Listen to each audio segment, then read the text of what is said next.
Happy Sabbath, friends. Wherever you're watching from today, I am praying that God gives you a special blessing today on this holy Sabbath day of rest.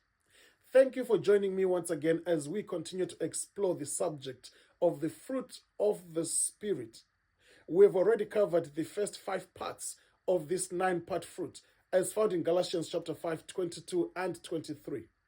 We've already learned that the fruit of the Spirit is love, it is joy, it is peace, it is long suffering, it is kindness. And today we are looking at the fruit of the Spirit is goodness.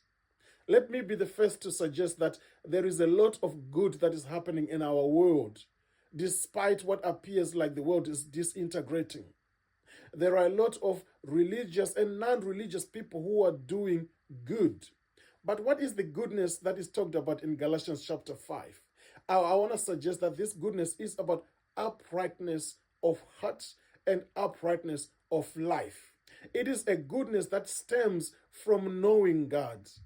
It is produced through the indwelling power of the Holy Spirit within for those that have come to know God. I want to put it to us that in the world there are people who do good out of selfish ambitions. There are people who do it because they want to be seen to be doing good. They are proud people. They want to be seen to be better than others in giving and in doing good. There are people that know that it is going to profit them in the long run. And so it is driven from a selfish ambition. But the goodness of God that we are called to manifest as God's children, it is selfless. It stems from being empathic to the needs of other people. It derives from a compassionate heart. It desires the best for other people. Friends, I want to put it to us, God's children are called to manifest the goodness that God manifested from the beginning of time. And remember, God's goodness, it pursued the unrighteous. God's goodness is not impartial. God's goodness is manifested to the righteous and to the unrighteous. Hence, rain falls on the land of the righteous and also on the land of the wicked. So that goodness, friends, is a goodness that stands for justice. It is a goodness that stands as a voice for the voiceless. It is a goodness that is legs to those who are disabled. It is a goodness that despises inequalities in our world today. We cannot have a goodness that is manifested only to a certain group of people and not to others.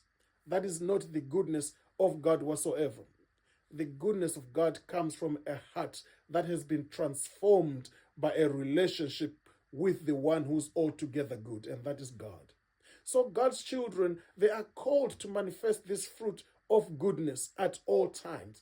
Good in the way we conduct ourselves, good in the way we relate to others, good in our homes, good in our communities, good everywhere we are.